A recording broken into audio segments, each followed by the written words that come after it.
Welcome to another episode of the Metal Roundup. And today we have a very special guest with us. In addition to the three usual musketeers, we have Luke from Rocked. Welcome, Luke. How are we doing? Thank you for having me.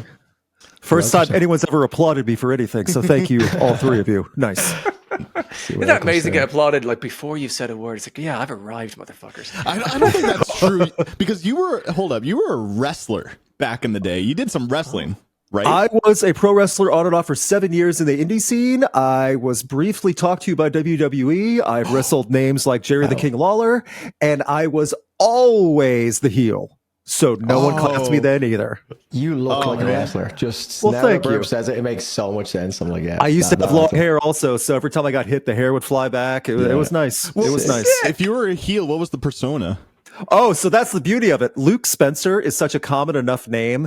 It's easy to remember. So I just went by my old name, but I just kept reinforcing, shut up. You all love me and you know it. That type of attitude. Screaming that at children really gets the appropriate reaction, by the way. Telling them they love me. Oh, that riles them up really good. Yeah. Oh, that's awesome. My best line was I was wrestling in Florida. This was like my second year. And I knew the guy I was wrestling and his family. And he had his little girl there, like his wife and little girl. She had to be like 5. And like I okayed it with his wife and the daughter and they were in on it.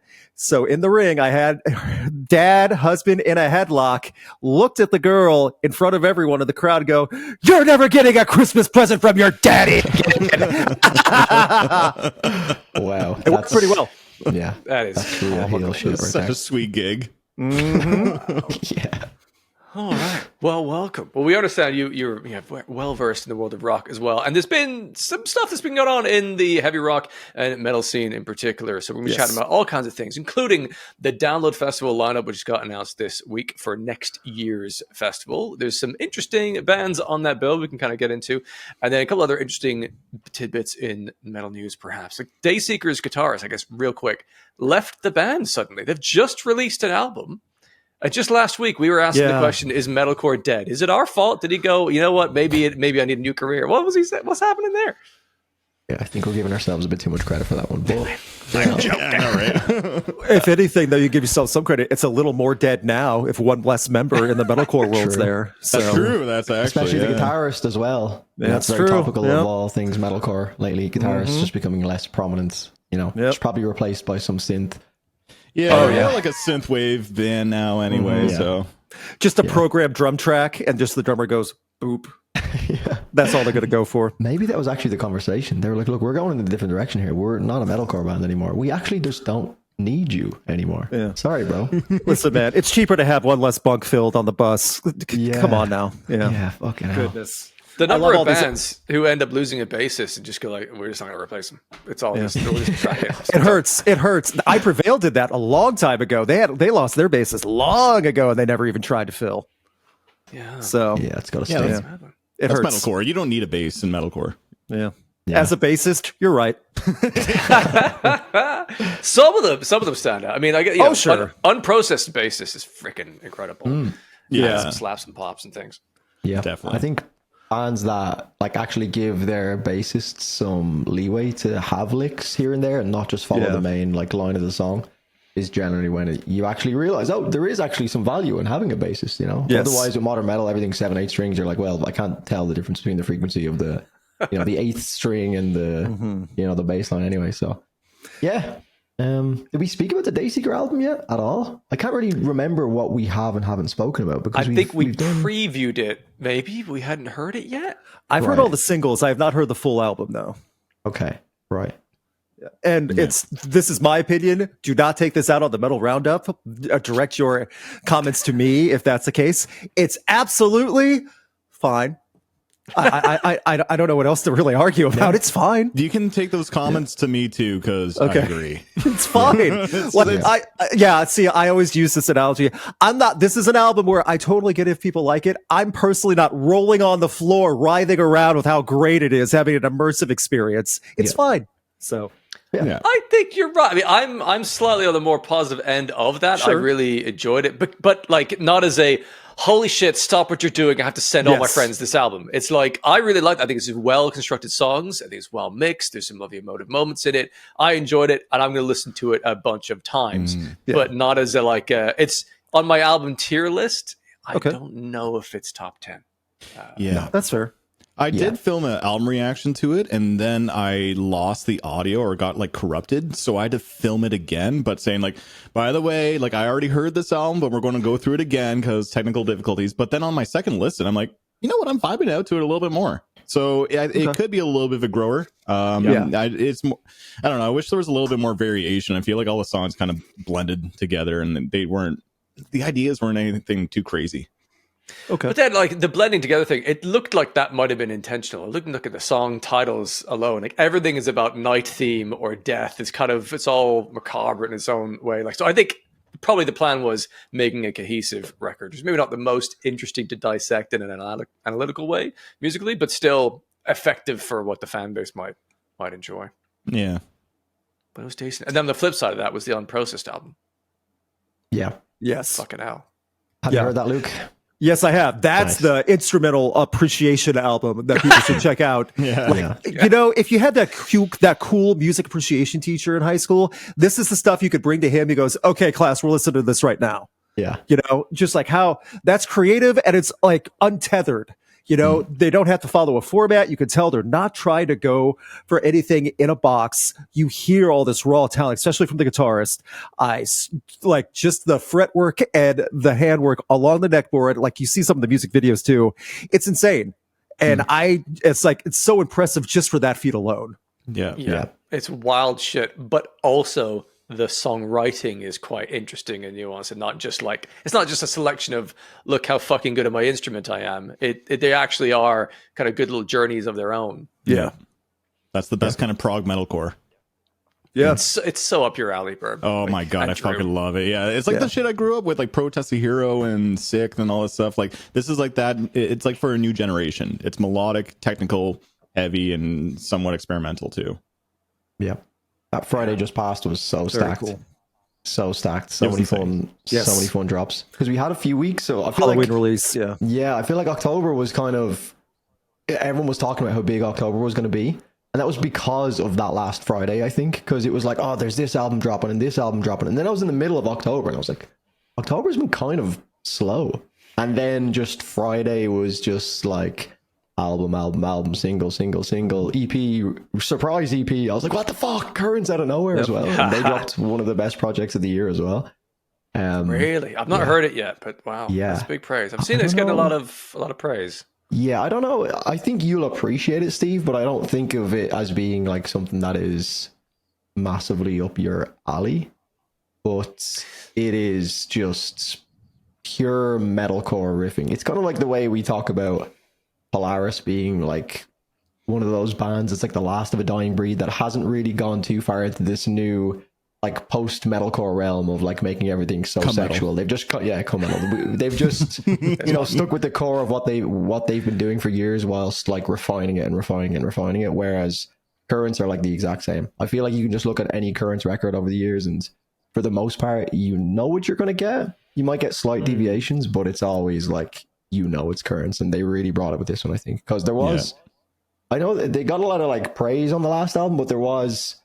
Maybe just because, like the conversation we had last week or last episode about whether or not metalcore is dead, and maybe it's just being so involved in these niche communities, you can be like, oh, people are hating on Currents. But then when I posted my video and even mentioned that there was like any sort of backlash on their last album, people were like, maybe I'm just not on the internet enough, because I didn't know there was any sort of criticism towards Current's last album. So I don't think it was backlash. It was just maybe it wasn't as wow as people hoped. Yeah, underwhelming response. I think it was the mix that people had a lot of issues with on the last Currents album. But they've actually got Blake Mullins. I don't know if you've seen that, Burb, of Disembodied Tyrants. He's actually the one who mixed the most recent EP. That's why I like it so much more. Yeah. But it's fucking sick. So fun from start to finish. It is like just like a all killer no filler like metalcore EP. And like the thing is with Currents, they're just like a classic metalcore sounding band. They're really good. They're really authentic with what they do. But then some of their later albums, to me, it's not even like the production. It's more that the songwriting just got a little bit more focused around the vocalist, Brian, who's like a great singer. He's really good, but they lost the technical plane. It's like Unprocessed. If Unprocessed just focused on Manuel's vocals and just took a step back from like the guitar work. That's how I felt with Currents. It was just around Brian's vocals. But then the new EP is like, okay, how about Brian's a great vocalist, but let's bring back the technicality. Let's bring back the intensity. Just lock it in. So yeah, the EP fucking slaps. But I might actually still like I Let the Devil In EP a little bit more. That could be nostalgia. But still, the fact that Currents is back with this sound is fucking sick. So yeah, Steve, you might like it, and Luke, I don't know how much Currents you know, but I do. Yeah. I was just gonna say the All That Follows EP I preferred more than the previous album. The red, I can't even remember the name of the red covered album. Hell yeah, come on, a year and a half ago. Just it was a short blast. No, it was a short blast. There we go. And the EP was a surprise, but at the same time, it definitely felt like it had a better presentation overall. If you're like looking for like that true metalcore fashion, Kurt stepped it up a little bit. This is a better presentation of what they're capable of as well. Sure. Yeah. That's just me. No, I think that would be a pretty like. I think there's a lot of people that are just on the fringes that don't like. They're just happy with anything Currents related. But then there is people that were fans of Currents that definitely. I was seeing a lot of negative pushback. There was a lot of positive. I really liked their last album because there's a lot of melody. I think I do see what Burb's saying where they did maybe drop a little bit of the technicality, a little bit. There was still moments in there. But this one, it does feel like the new EP just feels like 20 minutes of no filler, balls to the wall from track number 1 to track number 5, I think it is. Some decent melodies in there, but like mainly the riffs are very prominent. And it's like a massive driving factor of the whole EP, which is, with my bias, is massively up my street. So sick. Really, really fun. Interesting. Nice. I'll have to check it out. I actually saw Currents live last night. Oh, yeah. Okay. Yeah, they were supporting The Plot and You along with Kane Hill and Seosin. And that's a fun lineup. It's a fucking hold on. Is it Seosin or Seosin? Because I read online it's actually pronounced Seosin, but did they say? I don't know. I've just heard other people call it Seosin, and that's not what I call it. Yeah, okay. I used to call it Sausin. That's what I used to call them. Sausin. Let's listen to some Sausin. Yeah, they were fun. They were super fun. Like the nostalgia of hearing them live. They just played all the bangers from like fucking 20 years ago, and it was incredible. Kane Hill ripped it, but I'm a huge Kane Hill fan. But their mix was incredible. I was going to ask, has Kane Hill put out anything new recently? Because I was a fan back when I like interviewed on their debut album, their second album before pandemic and stuff too. I haven't heard anything new from them in quite a while. Oh yeah, either was it last year or the year before? A piece of the I Never Let You Find. Different sonic journey for them now. They're a lot more melodic focused and kind of electronic. They ventured out, but they make it work though. Like they were getting some Alice in Chains vibes at the like right before pandemic, like in the 2019, 2020 era. So they've made the journeys, but they're making it work, and that's what I like. I just haven't heard anything new from them quite a bit. No, it's a good album. Check that one out. That's fabulous. And Currents were good. They were very slick. They were a slick live performance. Very technically on it. I had some issues with the mix, bassiness, kick drum, kind of all over the shop. And I just thought the songs, unless you know them well, are a little bit too similar amongst them. So I kind of felt like if you've seen one of their live songs, you've kind of seen the set. Yeah. But the guitars were very impressive. They spent half the set just like locked the fuck in, going like, I have to nail this bit. So it was impressive. And then The Plot and You were just fucking incredible, as you might expect. Yeah. Yeah, I actually weirdly thought the exact same thing when I seen Currents in Dublin a couple of months back. It was like, I don't know, maybe just because I've seen really good performances in that same venue. They were good, but like you said, there was just something off with the mix where, like, and I know all the songs for the most part, so I was able to sing along, so that definitely helped. But I can imagine if you're there as a kind of like, an unbiased fan, or it's just someone there that maybe doesn't know them that well, that maybe wanted to see the supporting act, you might be a little bit like, okay. But I've seen a lot of... It was the same at Download earlier this year, actually. I was just about to say. There's something going on with the front of house engineering, I think, that they've dialed in something that maybe they need to have a look at. Yeah, they were one of the more disappointing acts that at Download Festival just because of the sound mixing. That's a bummer. But a band that I recently saw live that sounds fucking incredible live. I don't know. Thrice. Does anyone? Yeah, you know that logo. You know that logo. I didn't even know. I've heard of them. Yes. I've heard of them. Yes. Yeah. Anyway, it's been like 11 times seeing them, but it's like honestly crazy how good they are live. They're just so dialed in. They've been performing for more than 20 years now, just like consistently, and the same members. So they're just so tight live. And like Dustin Kensrue, the vocalist, His voice is immaculate live. It sounds exactly like how it is on recorded. It's so good. That's sick. Yeah, Very I saw some cool. footage from your Instagram stories, and like, it sounded amazing. Yeah. Like even from that close in the pit, it still like sound pretty. It's crazy how good they sound. Yeah. Yeah. And if you want to talk about the hard stuff like metal and rock, I saw extreme black death metal legends of Monsters and Men this past Monday out of Iceland. The heavy, heavy stuff. I loved it though. I was a photographer. I got hired to shoot that one in Washington, D.C.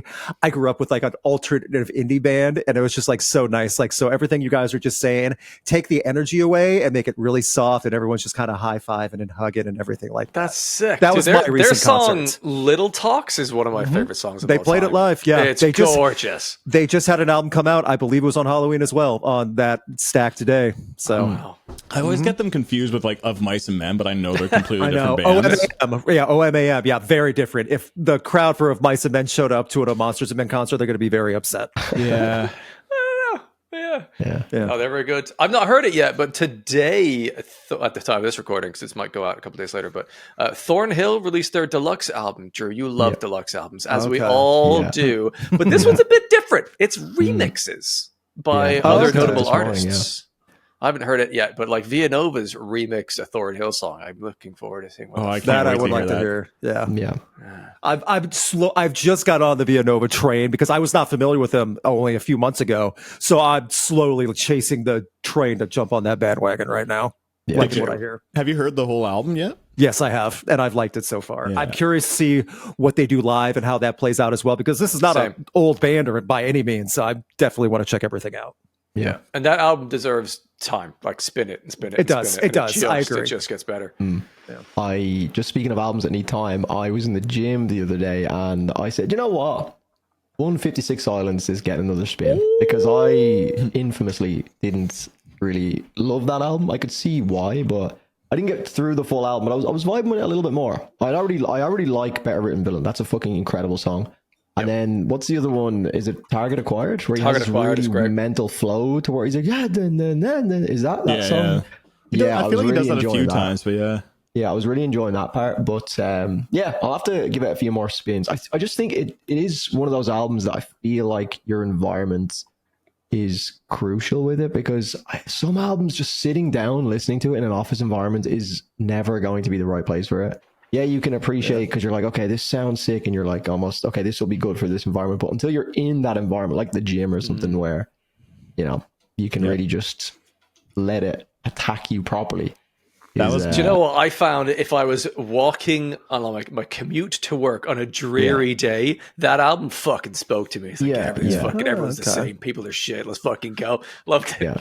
Yeah. Try to listen to deathcore in like sitting down. It's just like, I am like, they're not in the studio true. writing this for someone sitting down listening to it critically. It's supposed to be for like a live environment, so it's cool It's live. kind of hard to review deathcore in that way. It's funny. It's funny that you said that, because like Calandra, which you introduced me to, like when I did my album reaction, I'm like, this is nice and beautiful, but I feel like reacting to this is not the right setting. I need to be like walking on like a winter hike to really experience this EP properly. Yeah, I fucking love Calandra. They had me absolutely in bits again. I heard that Ghost song already, and I cried on the video I did for it, and then I just listened to it again, and I was saying for the entire video, I was like, I'm gonna cry again. And it was even worse than the first one. That song, that song just gets me. Are you going to go for a hat trick? Are you going to shoot Yeah, three? well, let's put it on right now. We'll just all just laugh Just at me all cry. Every Christmas, Drew has to put a video of him listening to it again. It just Oh, yeah. But it's such a beautiful song. But yeah, I didn't even tell you about my live experience, guys, because I never because we don't got to believe live that you show. went to a gig, Drew. We don't I believe promise I went to a show. It was Better Lovers, the headline Ooh, show that they nice. did in Dublin. And I wasn't supposed to be going. My cousin just hit me up and was like, hey, look, I have a spare ticket here. I didn't even know they were playing. They're not really my thing from what I have heard and just the bands that we're supporting. But, I said, fuck it, let's go. Let's be something a little bit different. And obviously, it's one of those situations when you're watching a headliner that you don't really know. It can be hard unless they're just like objectively destroying a room when it's that good. But when you don't know some of the lyrics that you're singing along to, or you don't know when some of the drops are going to hit, you're like it's a little bit hard to get into. But they were good. They put on a really good show. Like if I knew their music, I think I'd appreciate it a lot more. But the supporting acts were Greyhaven, who were on first. which I was excited to see because I just checked out their new album, which I thought was fantastic. Again, we only spoke about this on one of the last episodes where I was talking about this album, where I was like, oh, people are asking me to check it out, and I don't know if it's really for me, but it's fucking incredible. It's one of the better albums I've heard this year. Wow. And it's seemingly getting better. I've been listening to it a couple more times, and like it's got a bit of everything. I feel like I was saying to Burb in the Discord that I feel like it's like the perfect middle ground between my taste, Burb's taste, and your taste, Steve. It's like kind of correct in saying, Burb, it has like post-hardcore elements in it, right? I'm not really great when it comes to like identifying these things, but it's like post-hardcore, metalcore, but it's really riffy when it needs to be.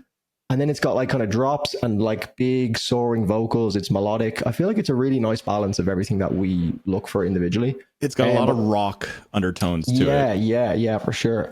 And I listened to that and then went to see them a couple days later, and they were okay. I know as an opening band, it's probably not the easiest thing in the world to get too hyped up when you're playing to essentially like half a venue, and a small venue at that in Dublin.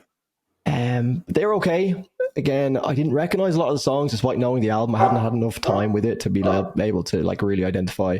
But the band that came on after them was a band that I was really excited about. Well, I didn't know anything about them, so it was like, okay, I know nothing about them, but I'm excited after the fact. They're called 68. Have you guys ever heard of them? Oh yeah, the two-piece band. Yeah. I've seen them live several times. Yeah. What do you think of them? Okay, so it's been years since I've seen them. I've shot them a few times at festivals. Sick. Again, I'm a photographer. I just remember they would always open with like a song that like combined several songs at the drive-in as a big inspiration for them. And they always play like a little bit of like One Arm Scissor, and like incorporate that and stuff like that. I always enjoyed them live. I've never done a deep dive onto their discography or anything like that, but they're entertaining. For a two-piece band to be that like legit entertaining can be difficult to do. It's a hard sell, but yeah, they definitely are live. Yeah, for sure. It's Josh Scoggin, not Scoggin. I don't know how to say his last name, but it's that dude, right? Yeah.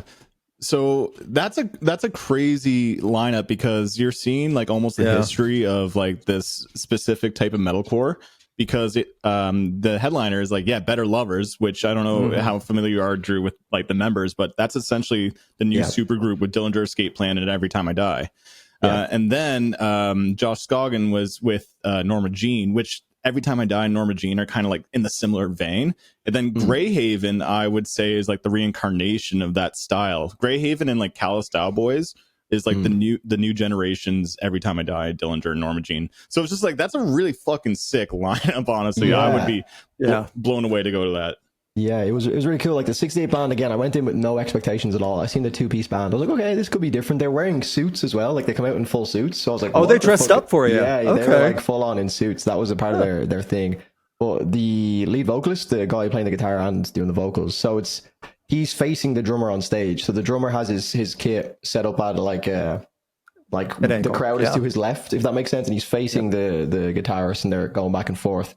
But the vocalist's charisma, he set the place alight, because Greyhaven, I think that was another thing as well, is that there wasn't much energy in the performance. It was just kind of, here's the songs, and not knowing much of their discography, I couldn't really get into it. But these guys, I didn't need to know any of their music because they just set the place alight instantly. And then they had this really cool, I don't know if you've ever seen bands do this before. It was my first time seeing a band do it, where the outro to their set, the guitarist played a riff, and then like whatever with the foot pedal, he looped it. So he could like take the guitar off, the riff kept playing, the drummer kept going.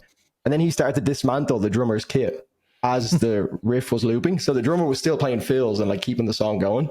But he obviously had to kind of adjust. What's the word? Adjust, and there's a word for that. Improvise. Yeah, he was like improvising as they took it all apart, and then he was left with just like the tom tom or whatever at the end. And it was a very cool way of ending it. Very creative. Again, only two guys, so it's they're obviously trying to work with what it's also very efficient, so that way you don't have to worry about taking set time between sets. You're already ahead of the game for that between changeover. So that was really, really cool. It was just, again, like a gimmicky kind of thing, but it was also still very musical as well, because he managed to still make a song you could nod your head to whilst the kit was literally disappearing as he was playing. So that was really cool. I think why those bands were so good is because they've been performing for more than like 20 years, or maybe even 30 years, right? And like Greyhaven's still like newer. I wouldn't say like they're brand new, but speaking of the album, like I've been wanting to talk about this album too, because like I fucking love Greyhaven. Since they remind me of Dillinger and Every Time I Die, like I've been on board with them since like I don't know, 8 years ago. I think that was when I discovered them. So with this new album, It's fucking great. I love how the metalcore community is hyping it up and saying this is one of the best metalcore albums ever, because like I've covered Greyhaven in the past and I don't remember people hyping it up. It was always so underground. So finally they're getting attention, but I don't think I love it as much as other people. And the only reason is it's not as surprising for me, because it's more consistently good Greyhaven. I think like going into it, like I've heard their albums, I'm like, oh, this is another great record. But it doesn't really blow my mind as a longtime listener of the band. So that's just my own expectations. But if you're discovering Greyhaven this year, like I think that's a great album to start with. Yeah. Very interesting. Cool. Yeah. I'll have to check it out. Yeah, because I've heard 2 or 3 of the singles, and I've liked parts of it a lot. But it's less straightforward in my naive experience than you might find in Verb. I'm like, it's kind of chaotic in some ways. Sometimes they're adding some elements that kind of confuse me. So I probably will need a couple goes at it, but at some point I'll check out that album. Yeah. Yeah. They can be a little bit mathcore. Yeah. For sure. Well, in the other big news, Download Festival have announced their lineup. And normally when Download, back in the years before, would be announcing their lineup, they'd announce like headliners and then maybe 20 bands, like 15 to 20 bands, and then there'd be like subsequent announcements. What they did last year, and what they're doing again this year, is like they've announced what basically looks like a complete fucking lineup. There's like something like 100 fucking bands there. It's quite a spread. Now there's the 3 headliners in Limp Bizkit, Guns N' Roses, and Linkin Park, which you can chat about. There's a bunch of high-level bands, Bad Omens and Extra Callboy and Architects and stuff. And then there's also a bunch of bands lower down, which I think is maybe the spicier end and the ones that excite me a little bit more than others. But are you going to try, you think, Luke, and at some point come across the I would love to just remembering this. My wife and I wanted to come to Download this year in 2025 because we love the lineup so much. It just was not in the cards for money. So TLDR, we desperately want to, just have to make sure we have the access to do it and then come back. So it's always going to be in the peripheral of wanting to go to Download. Sick. Yeah. Bird went for the very first time this year. Seems like he can recommend it. Oh yeah. My only thing is I can't do camping. I can't. I'm too allergic to life. So I would go for the first day and then I would be comatose in the camping grounds, not able to do anything for the next 2 days. So I will have to do some other accommodations. It's funny because like I'm the opposite now. I'm like, I need to do camping because I did like the hotel, which was like a 40-minute drive away, and it was such a hassle to get to the bus. Sure. But like you're right, sleeping was like great in my little bed over there, but See, and that's the thing too. I sweat so much. I need a shower. I assure you, after 2 days being around me at festival, and especially if I'm working it of any type, no, you're not going to want to camp with me. Forget it. You'd rather just go like sleep with a bear or something at that point. So there are showers available, especially if I you're know. fortunate enough to go really, guest camping. actually, you know what? I didn't say this to Andy Copping when we had him on. I was just talking about how nice everyone was, but everyone smelled fine. that's good. Most people shower. They like that's what there are showers available. Yeah, I guess this British people take care of their hygiene or something. This is very mean. United States festival goers, not so much. My podcast co-host and I had an idea last year. We're going to make our own rocked deodorant and like sell it at festivals. That's cheap, like idea. the little travel sizes. That's put a rock brilliant. sticker on it, and that way, hey, if you don't smell, you know someone who does here. Buy it for them, and we're going to make money. Yeah. Well, of this lineup coming up next year, who of the headliners would you be most excited for? We got Limp Bizkit, Guns N' Roses, and Linkin Park. What are your thoughts there, Luke? Of these 3, who would I be most excited to see headline Linkin Park? I don't know if this is their first time headlining. I know it'd have to be with Emily at this point too. Yes, in this with whole Emily situation. Yeah, so that would be my most anticipated. I won't. Do you guys want to go around the horn and say who you're most excited first, and then we go from there? You go for it. You can carry Go on. for it. Okay, so I've seen Limp Bizkit live twice. Never shot him, but seen him live twice. From all the legends I've heard, regardless of how I feel about Limp Bizkit live or as a band or an album or anything, I'm aware that England shows up for Limp Bizkit. Fred Durst could just walk out there, sit down on the floor, and not say much, and the crowd's still going to go nuts. So, Download, I get why they booked him. and they've been there before, but this is their first headline, right? Correct. Yeah, they've been there Okay. like 2 or 3 times. I've seen them download, and they played Reading Festival actually this year. They were the band on before Bring Me the Horizon, so main support at Reading Festival. So like they're not that estranged. It's not like, oh my god, Limp Bizkit haven't been in the UK for years, so like there'll be a huge draw as a headliner. So that's kind of interesting. But yeah, they have the history and swagger, and the crowd loves them enough in the UK that's going to go down pretty well. And I think similar to Korn headlining for the first time this year, it's sort of like Limp Bizkit finally getting the respect they have earned over the years. Like, you know what? Yeah, actually, they're a headline level band. Well, we'll see. We'll see how they do. We'll see. Have any of you gentlemen seen Guns N' Roses live? No. Yes, 7 times. Well, I've heard. Okay. I've heard. Okay, gotcha. I've seen them once when a festival I was working. Axl was 45 minutes late. I was in media working. I was not in the crowd of tens of thousands sweating, not knowing why Axl was late. Can you imagine? So in the middle of the night, it was disgustingly hot, and they didn't give any announcement of why. It was Axl getting helicoptered in while the rest of the band was already there. Pure Axl move.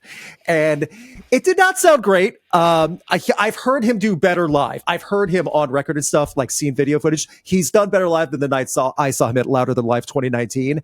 It sounded like he just took up smoking that day and smoked all these unfiltereds, and then he went to go sing. That's what he sounded like. I remember hearing about that era because there's something. I think he got booed in Dublin because he was so late showing up for that gig. I believe he was like an hour plus late. So when he came on, the Irish people were just like, fucking boo. I don't even want to see you anymore. Get out. I can't blame them. I mean, like, again, for the festivals too, you're jam packed in there. And if you don't know what you're waiting for or what's going on or why, it's just such agony waiting and not knowing what's going on. So. Yeah, it's disappointing that then there wasn't also a good show to follow. I think after that they did headline Download Festival. This is a few years ago now, and I saw some of their set. I'm not the biggest Guns N' Roses fan, but I was like, well, fucking, I'm going to go see a bit of Slash playing guitar and see Guns N' Roses. Yes. And it sounded all right. It was grand. I mean, sure, you're looking at Axl, like he's getting on a bit now, so the vocals aren't as powerful, but still, for the big hit songs are there, it's kind of fun enough that there's a bit of jolliness to seeing a bit of them. But I'm kind of assuming that there might be some other bands clashing with them. It kind of frees me up to see other bands headline at other stages that normally maybe I wouldn't do. Fair. Yeah. Look, I just need to see them. Go on. I was just going to say, I just need to see Guns N' Roses live just so I can sing "Take Me Down to the Paradise City." That's it. They will play it. They will play that one. Yes. They'll play that one. Also, you'll get your chance. I'd seen, I think, that song. I'm like, cool, I've seen Paradise City. And then I went to the guest bar and I hung out for a bit. And I could hear in the distance the stage. And I heard Slash doing the intro for Welcome to the Jungle. Like, okay, I have to see that one too. Hang on. Yeah, they do got some bangers. They got some They bangers. do. Yeah. Back from 1987. Yeah. Drew, what about yourself of the headliners there? Yeah, Guns N' Roses is obviously top of my list for the entire festival. Okay. Next family gathering. Have you heard any of their music, Drew? Probably like 2 songs. Next family gathering, me and my uncles, like, I've seen Guns N' Roses, they're going to be so proud. The headliners just, I don't really care. I will agree with on your stats that the headliners do feel like not as monumental and big as this year or 2025's. Green Day just had an album come out and they're doing their big tour that way. Sleep Token on top of the world, and they proved they could headline. Korn getting that big headline spot. This, I don't want to say step down, but it does feel a little bit deflating when you compare the hype of 2025. That being said, the middle card does look stacked. Like, there's a lot of good material here in the middle card and lower card as well that I would definitely be down for at all times. Yeah, like, don't get me wrong, there is some great bands in there. I think it's just missing that one big band for me personally that really stands out as a headliner, because they are massive bands, and obviously they're not going to pick these bands as headliners if they don't think it's going to be something that drives people to come and pay for tickets. But for my personal tastes, obviously Sleep Token is one of, if not my favorite bands. So that was a big standout for me last year. But the other 2 bands, I didn't care about Green Day and I didn't care about Korn. I haven't heard enough of Korn's discography. But even at that, I don't think they're really going to be something I'd be flocking to. Even if I had, they're not really, from what I have heard, not really my thing. So it was Sleep Token were that big thing that was exciting me as a headline. And then everything else was kind of a bonus. So it's just this year, the undercard is still really exciting. There's some fun acts in there, but it's just missing that one big headline act for me. Like Linkin Park are technically by numbers the biggest rock slash metal group on the planet. Well, if we go by Spotify numbers, I guess they are like way above anything else. So like, I mean, in theory that should be big, but obviously, you know, I personally don't feel as though it's seeing Linkin Park like the way in which a lot of people probably agree that it's not. There's an asterisk. Yeah, there's an asterisk. So it's cool to be able to say you've seen this version of them, but it's not enough to make me go, holy shit, Linkin Park are playing, you know? Fair. But yeah, I don't want to like downplay it as well, because, you know, Mike Shinoda and the rest of the band are still there as well. So it is still a massive portion of Linkin Park, but it's just, you know, it's missing a massive portion of it as well. So I will say, I did see them perform in this mode with Emily Armstrong, and I was very impressed. Actually, I wasn't expecting to be as impressed as it was, but she did a great job. And it is always nice to hear banger songs from their catalog, as an example, at volume fucking 50. Like it's kind of a fun experience. Yeah, I will know way more of their songs than any other bands on the headlining on the headlines. So yeah, but there's like a great undercard as well. I mean, Pendulum, Bad Omens, Architects, Electric Callboy. Finally get to see them. I know that's what you guys have been on about me to see live for a while. They're so fun live. Yes. Before we get to that, it's a party. You'll get it, Drew. Don't worry. Burp, thoughts on headliners before we crack on with other bands? Oh yeah. Before we do that, I've been looking at this for a while. I don't know if you guys have Monopoly stickers on McDonald's, but just in case we do it down here, yeah, and for sure in the States, but like just in case I get a free live car, reveal in case you get a free porridge, cash prize. Come on, Lake Louise, bullshit. Yeah, dude, I was. You have fans in Lake Louise who are very angry at you right now. I don't care. Look, I was with Download. I was so incredibly blessed, not to rub it in, Drew, but like fucking 2025 was insane. But like when I showed up, like the Scratch, the first band I saw, even though I liked the Scratch, incredible, still one of the best bands I saw live. And then the ending with like Scene 6 with like Mike Strainer was like such an incredible like moment in my life that like I don't think anything could really top it, like even if we had better headliners. So I was really blessed, and looking at this, fortunately it is a step down for me too, but I will say Linkin Park, I'm excited. I've never seen Linkin Park live, but to be fair, I've never been a huge Linkin Park fan, like growing up. Like I know people are surprised by that. Like I never listened to Hybrid Theory in full, even though I love like, you know, some classics like In the End and Faint. But with Emily Armstrong, I really like the new album. I think that's going to be a great time. Guns N' Roses, yeah, like I said with like you guys, like I would love to hear Paradise City, have a couple drinks. It might be kind of fun. Limp Bizkit, I think it'd be fun to hang out with you, Steve, because like you fucking love Limp Bizkit. Yeah, so it'll be fun there. Like, but like if there's conflicting bands like during that time, I will probably try to make over and go see them instead. But Linkin Park, I'll definitely most see. Like, but it is a step down from last year for sure for me. But one more thing. Like Green Day, when I saw Green Day, I wasn't stoked to see Green Day at Download 2025. I like some of their songs, but I'm not a huge fan. Holy crap, their performance is probably my favorite performance of that entire Download Festival. I liked it more than Sleep Token when I think about it. So, seeing Limp Bizkit and Guns N' Roses, hopefully it's the same thing, right? They just blow the roof off. That's the thing. And like I've been to it's either 13 or 14 download festivals at this stage, and there have been years where I've not been that stoked about the headliners. And as you kind of mentioned there, bro, when you arrived, you saw the Scratch. Like that was a fucking mind blowing performance. That was so good. The enjoyment of going to download festival, for example, or any festival, does not hinge on the headliners or whether you like them. There's so much other great stuff, and you'll usually discover 2 or 3 bands you don't really know going in that you're like, okay, I need to fucking absorb all of their discography now. That performance blew me away. Yeah, so there's plenty of excitement to be had elsewhere. Yeah. I'm stoked. I will say this too: seeing Electric Callboy and Baby Metal, they need to play on the same day so they could do the Rat-a-Tat-a live. I don't know how they have to book it appropriately. Or also, Bloodywood is playing, mistake. So if they all play on the same day, then maybe they could do that. There you go. Yeah, it's funny because like Drew, I know you're not the biggest fans of Electric Callboy, Baby Metal, and stuff, but like I think that might be one of the best days if they both play the same day. Like that's going to be wicked fun just to see how great they are live. Electric they have like Cowboy. the entire gimmick. They should have like a gimmick stage for like the Electric Cowboy, Ice Nine Kills. That's fine. Just have No, that's totally. That stage will be a party stage, by the way. That'll be the most fun stage all day. Yeah. So. Afterwards, Drew's going to be like in a whole, what is it, Kawaii outfit or something? You're like in the baby metal skirts and everything. Don't ask that too loudly. You'll get the worst answers possible. Ugh, yikes. Yes. sure Electric Cowboy, I it'll think, be great. Drew, you're going to be converted when you see them live. I think you're going to have a fucking Like I'm not. It's fun. I don't hate the band. I just don't. Stop hating them, Drew. I don't ever see a reason to turn their music on other than doing a video because it's like a fun experience. I just don't musically align with them at all. I just like. I totally get it. I love like technical progressive metal and stuff and like music that is challenging. Like I love all that stuff. But Electric Cowboy is like the complete opposite where it's just like it's so fun. Like when you see them live, it is a party, and then their music is actually wicked fun. Like it's then you realize how fucking good they are live too. Like the vocalists can sing. They're really good like performers and great musicians. So definitely Electric Cowboy is like a highlight of this entire festival for me. Yeah, I hope they give them a good seat and like a good schedule for whatever day they're on. Yeah, they either have to be late-ish on the main stage or headlining the second stage. I think anything else would be insanity. Yeah. But yeah, a Baby Metal playing every time Baby Metal play, it's a fucking wet drown load, man. That's the only worry. Like they are the hair. They bring the rain with them. Yeah. Oh really? Yeah. So if we were like Baby Metal on the lineup, we're fucked.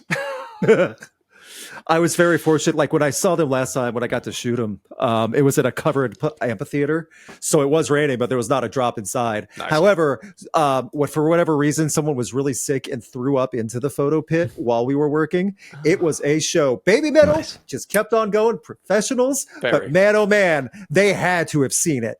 It was a visual. So it was like, that's my biggest memory of Baby Metal. Great show. And I knew how professional they could go no matter what happens. Yeah, they're pro. They don't fuck around. No, they put on a show. That's if you've not seen them before, it's an interesting one. I can't wait for that. The All-American Rejects are an interesting kind of curveball playing this year. They got a bunch of catchy bangers. I'm looking forward to that. I thought they were too canceled for that, but like I don't even know the controversy. But they're making a big comeback, big comeback. Oh, okay. I don't know about that. Not heard. Cypress Hill is fucking sick. Sorry, go on. I was just gonna say any other like of the kind of smaller bands that stand out to you guys as well. Like obviously we have Vinova. There's loads. There's Vinova, Imminence, The Plot and You. Periphery is another big one as well. That'll be fun. Sweet, yeah. Thornhill Silent as well. Planet. Silent Planet, yeah. It's so weird. Like you see Tom Morello also. It's just like his solo stuff. Oh yeah, Tom Morello's gonna be here. Like that is a big deal. So honestly, Bush is kind of cool. Like I like some of their old stuff too. Like that's a good nostalgia one as well. Yeah, that's a good nostalgia one. Dog it's a good early afternoon, just with a beer, just hanging out listening. to Bush. Yes, that's exactly what it's for. Yep. Dog Star. You guys get Keanu. Okay, that's Keanu a gift. Okay, it's going to be so hard to get a good viewing of that. I feel like everyone's just going to want to see Keanu. Electric Cowboy needs to bring Keanu stage up on just for one song. I don't care. Just have him dance around.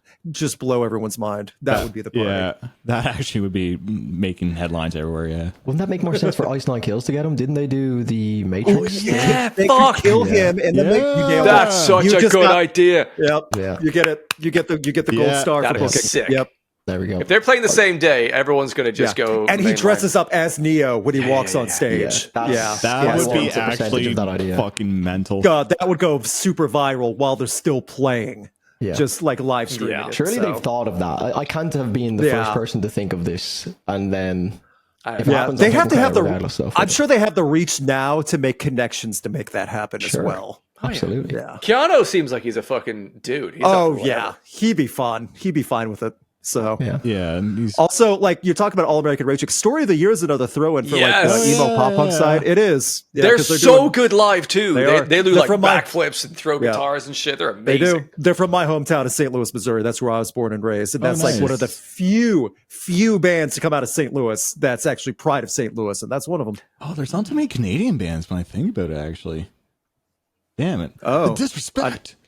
Good. Stay out of our country, Bird. I'm sure you can find one. Maybe.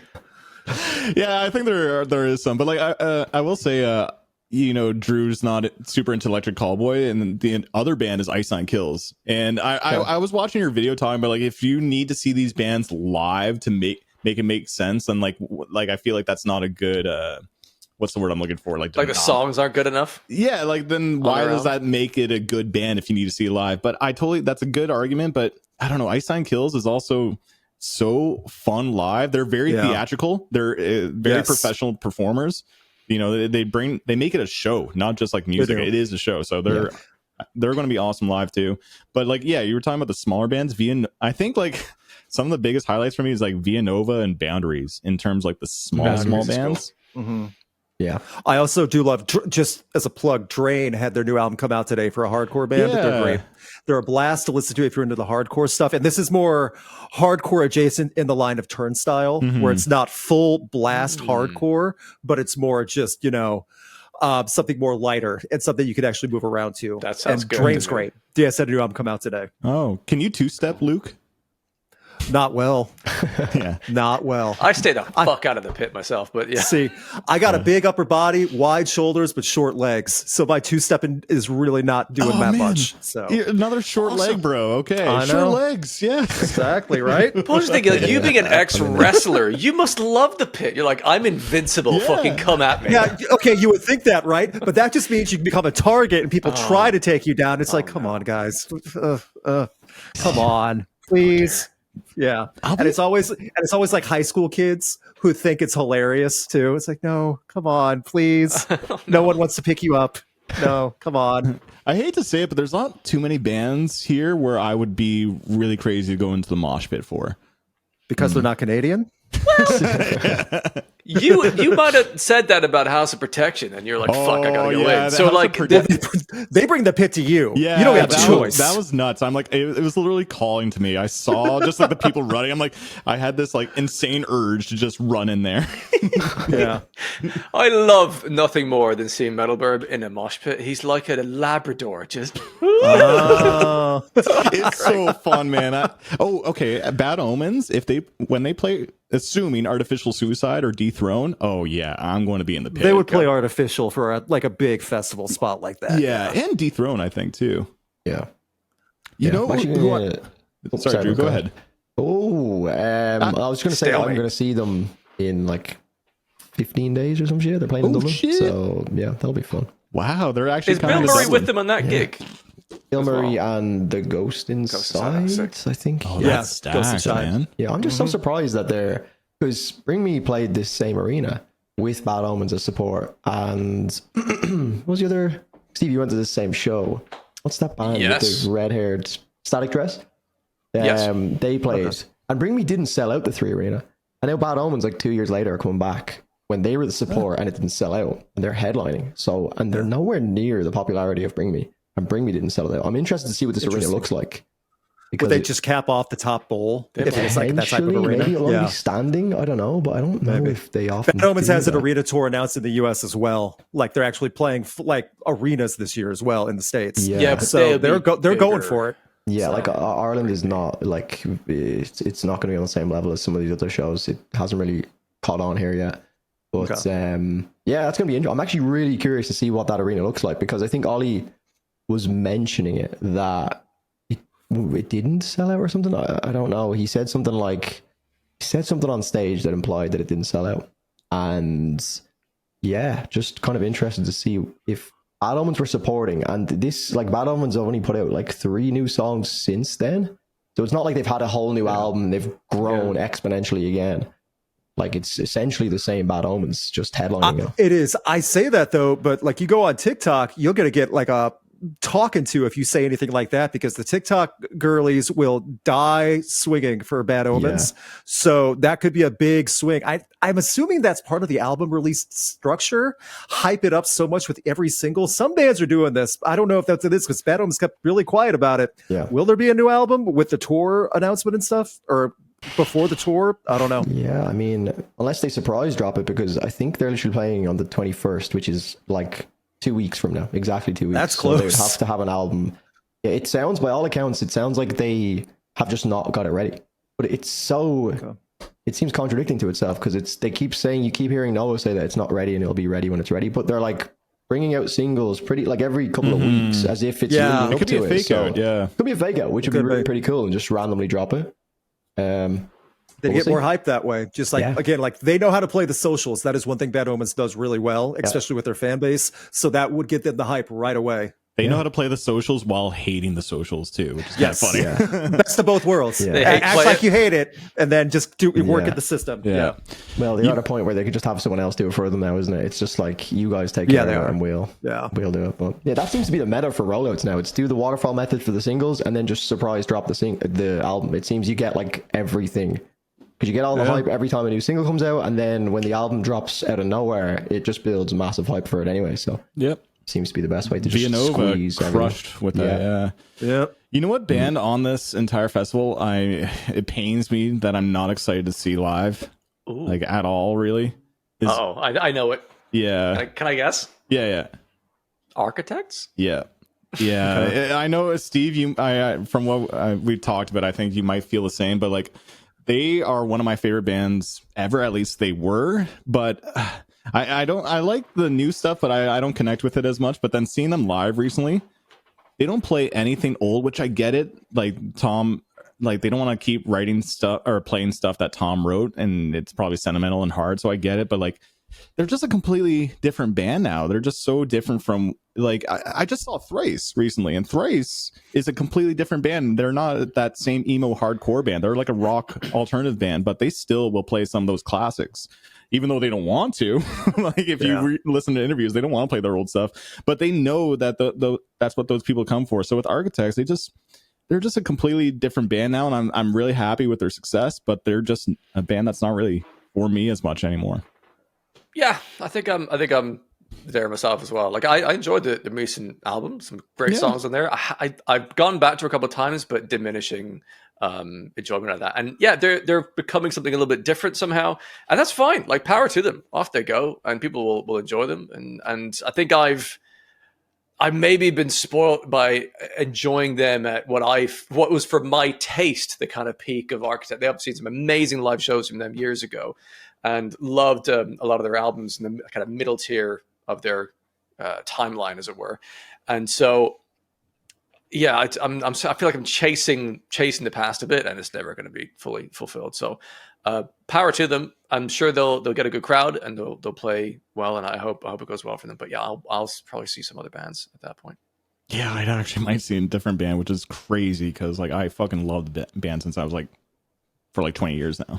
Yeah. Is it a situation also though, like you've seen them live so many times and you want to check something out? Because that's also not like a shot at any band That like can be the Architects, case. because it's just like if I've seen a band 10 times in my life, I might be willing to give any other band a shot at this point. For sure. Usually that is the case, but with Architects, I recently saw them because like the guys at Era invited me out. They were opening for Architects, so I'm like, of course, I'd love to chat with you guys and then see Architects. And then that's when I saw Architects again. I'm like, oh man, like they're just this is not the band that I remember seeing like 5 years ago. Like Sam doesn't even sound that great live as much. So gotcha. Yeah, maybe something's happened with his voice. I don't know, but yeah, it wasn't filming. I found it. I struggled with it a little bit. But Drew's never seen Architects live before, so I think he should probably do that. And I might enjoy the experience if I'm just standing watching Drew reacting to. That's true. I enjoy the Live experience. I like the vicariously. old Architects as well.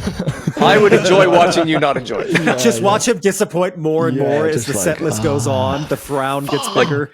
The three of us together watching Architects could be a fun thing, but that's true. That's very true. Yeah, I You just got to plan set on up like being extremely just set up a drunk. GoPro on one of your hats and just turn it so that Yeah. whenever you're looking at each other. Yeah, that'd be sick. Yeah, but yeah, I'm just planning on, especially on the Saturday when Guns N' Roses are playing. That's big drunk day because Guns N' Roses at the end. I have to get something to get me through it. Oh, you're gonna get fucked for Sunday though. That's the problem. Oh, don't worry. I'll just drink more on the Sunday. That's the Irish in you. Okay. Keeps going, man. Keeps going. Yeah, look forward to it though. It's gonna be fun. Again, I don't particularly care.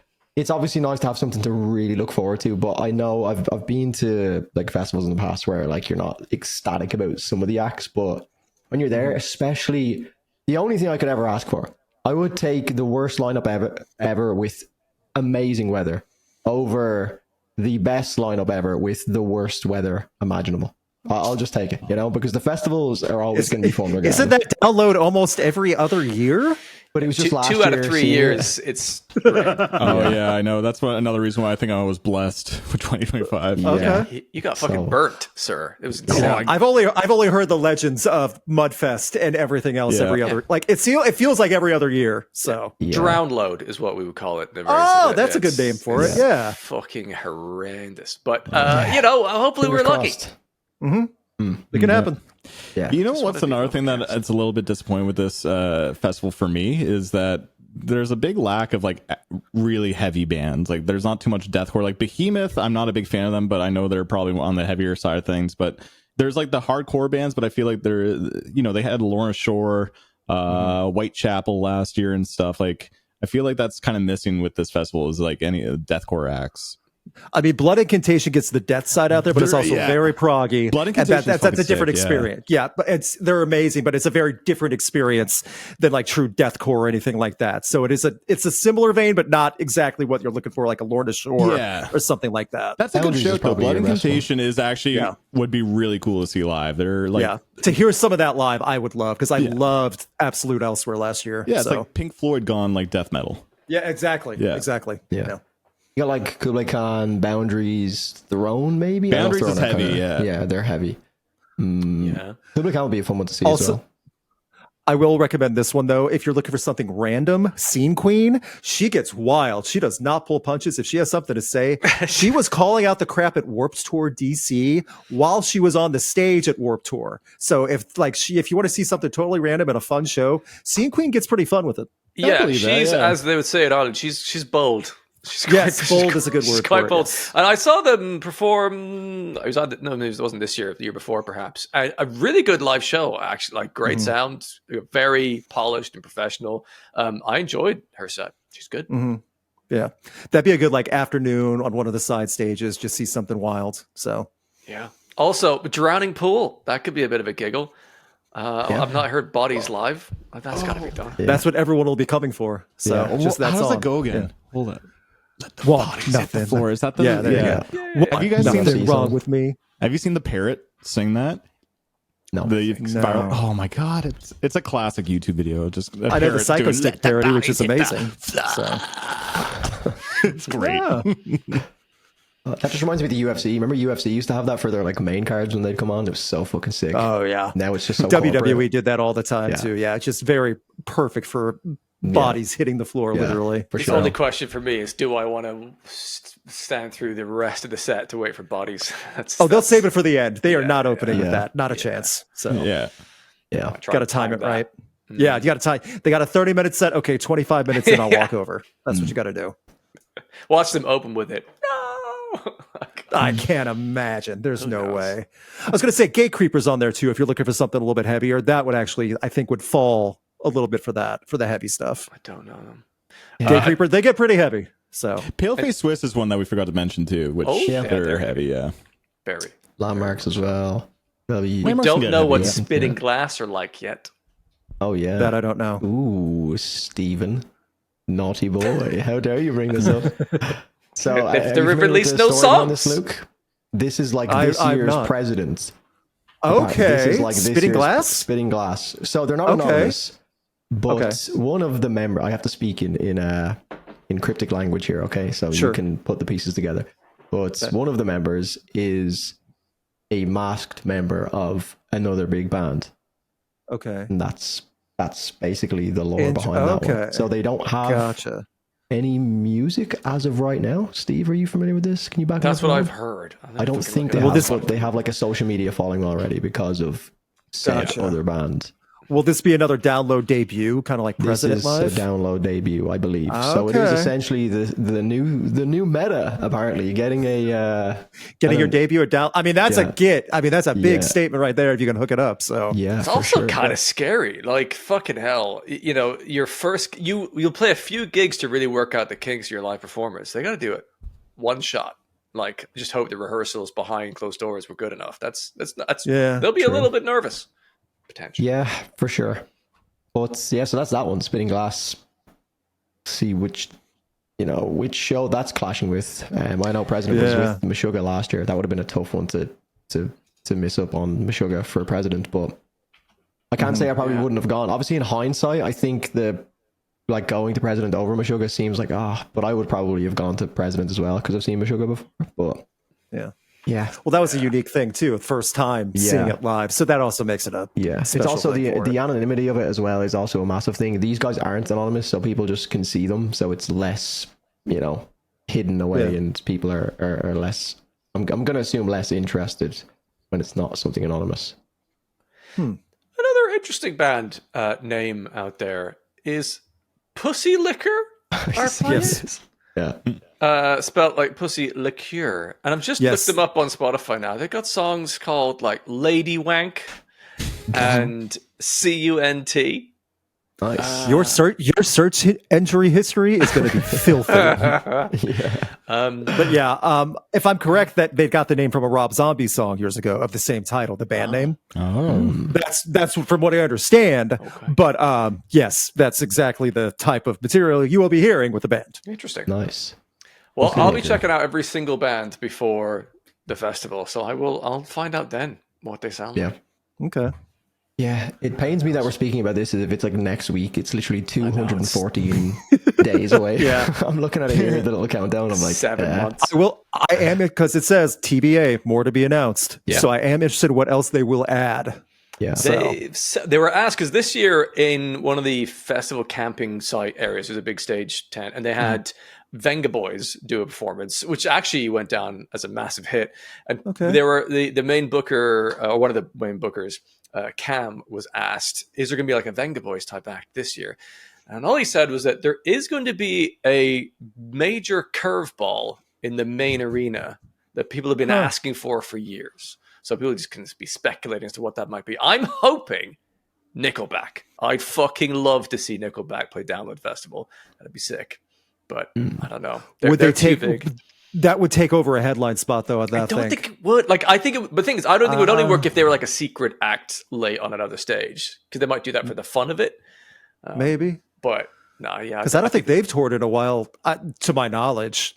They played the UK in the last year. I saw them. Okay, then I'm wrong. Yeah, so sick. I wouldn't know, but that'd be awesome. I do think they're too big to keep that a secret. Yeah, I mean, the thing is, these tease it as like it will be announced. They're just trying to like figure it out. So Nickelback, they would announce if it was them. The other possibility is like Avril Lavigne, people have been asking for, and that's a bit of a curveball, perhaps, but I don't know. Maybe it's Talkin', Drew. Maybe. Yes. Get him, man. Yeah. Look, not getting the C-Sleeve token would be easier to take with it being Talkin'. Maybe. We'll see. I don't think Luke is familiar with Talkin' here at all. I'm not particularly. I know the name, but I'm not familiar. It's just a Sleep some Token guy from the UK. Yeah, who's just dresses up as Sleep Token in the most. It couldn't be more of a parody, but it's brilliant. He's actually very talented. Gotcha. He makes just silly music, but he's the fucking best. I love him. So there's a funny account along that vein, not music, but SLC Vessel, Salt Lake City Vessel. He dresses perfectly like Vessel, makeup, mask, cap, but he just goes into those random things like to the bookstore, to the coffee shop, and that's it. It's pretty funny. I've seen a lot of those cosplayers, Yeah, he went to a Bath and Body Works and played Infinite Baths while he walked around. It was pretty funny, to be fair. I've seen a lot of like takedown notices and shit, and like people getting in trouble with like management and stuff like that because people are following. I think the label. Yeah, people are following them and assuming that they are actually Vessel. Yeah. Like that's Vessel's personal account, and like there's crazy DMs going back and forth, and people have like Patreons and shit links to it, and it's like gray areas where it's like, okay, well, you're kind of riding a fine line, you know. But it's crazy. Yeah. Getting a Patreon to pretend to be Vessel and making money off it. That is it's a good scam, I guess. I mean, there's scams every day. Yeah. So and secretly it's just Steve, actually. Don't tell them. Scamming people, pretending to be Vessel. Yeah. I'm actually really excited to see Imminence though. I think Imminence will be a really good. Imminence I've not seen them before, so. Never seen them live, but I like what I hear. Definitely would meet up with Eddie and the rest too. Though I fucking love those guys. Like they're great. Yeah. Pendulum, you also flagged as one you'd be keen on, Drew. Sorry, say again, Steve. Pendulum, I thought you were keen Pendulum. on that. Yeah, that'd be sick. I used to listen to a lot of Pendulum when I was younger, and I've not seen them live, so that's going to be a fun one for sure. I would prioritize Pendulum over many of the bands on this. There's probably very few that I would choose to go and see over Pendulum. They're supposed to be phenomenal live as well. Have you seen them, Steve? Yeah, they're decent. You've seen them? Yeah. Okay. Sick. Also, for the TBAs, like the future announcements, do they usually add like high profile bands to that? I know we were talking about like the big secret ones, but what kind of bands do they normally add additionally? Could we get? I think like it varies a lot. You'd end up probably with a new announcement having 60 to 80% of them being a smattering of bands you may have heard of that you kind of like the smaller side, and then maybe there's like 10 to 20% that are, oh fuck, they've now got, I don't know, like the likes of Alien Ant Farm or CKY or something. Like, oh yeah, they're actually quite big and they've just been announced. Okay, cool. Okay. That's cool. I will say Mastodon is a band that we didn't talk about that I think for me I'm not like huge on their music yet, but they're like one Have of you the ever few. seen them live? Yeah, they're like there's not too many prog metal acts I feel like on this, so that would be a cool band to see. They always have the visual board with them. Like yeah? it's full like lava lamp, trippy visual stuff while they're playing. So it's total stoner prog, everything you can imagine for Mastodon. Yeah, I gotta get into their stuff, man. I think it's right up my alley. It will be interesting to see how they do now. I mean, Hines was already out of the band after he passed, but at the same time, that I do wonder how live everything's going to go forward, because they have a new guitarist. I think I do not remember the name, who's going to be a permanent fill-in or something. But again, I would be interested to see Mastodon live too now at this point. Yeah. I'm really disappointed they don't have Ghost on the lineup. We were all kind of speculating that Ghost might be playing. Ghost would be sick, yeah. Next one after that, maybe. Yep. My wife would literally buy tickets day of announcement if that's the case. Yeah, my wife was devastated that they weren't on this lineup. Like it's taken her. I don't think my she's wife over and it yet. my wife and I's first dance was to Ghost at nice. our wedding. What song? Dance Macabre. Oh, makes sense. Yep. So, well, hopefully, Luke, you can find your way over to this side of the pond. It's willing. Yes, it's just having to be able. The process is always a journey. Here's hoping. Yeah, but exciting. Looking forward to it, lads. You'll see me in the mud boots, prepped and ready to go. Yeah, same. Let's hope not. No, we're wandering little that around. I can hand. I like the way I work with festivals, because it rains every now and then. The festivals I work, always prep for rain, but you can't prep like a tornado or a monsoon or anything like that. So sometimes you got to hope for the best. Expect a little rain no matter what. Yeah. And if you see someone walking around hawking some little like deodorant cans, Deodorants, Luke's like, buy them. Either you use them for themselves, you save them for later, or you give it to someone that really needs it. And if you're in the pit and everyone smells, don't be afraid to just go with the thing. You're saving other people too. Okay. And if you do see Keanu Reeves on stage with Ice Nine Kills, just know, it was me. Okay, it was. You planned it, and that's the reason why it's happening. You're the puppeteer. That is a golden idea. This. Yeah, that is like for the media team that works for Download. They have to go, oh crap, we have to make this happen now. Yeah, we have to. So. And then Drew, you'll have to introduce him on stage. I'm going to take credit regardless, so it's perfect. Happy days. Nice. Well, Luke, it's been a pleasure to have you with us. Thank you for joining us. Thank you for the invitation. I did enjoy it. I enjoy your channel as well, and I watch. So, thanks. Appreciate it. That's great fun. Well, thanks, folks. Do make sure you check out, I'll put a link in the description of this so you can check out Luke's channel, Rocked.net, on YouTube as well. Subscribe to this if you haven't already done so. If you enjoyed this, also, we have a Patreon page. We won't be having a bonus episode this particular week, but ordinarily, we have lots of bonus episodes as well you can enjoy there or as a YouTube member. Anyway, thanks for tuning in for this episode. We should see you again next week.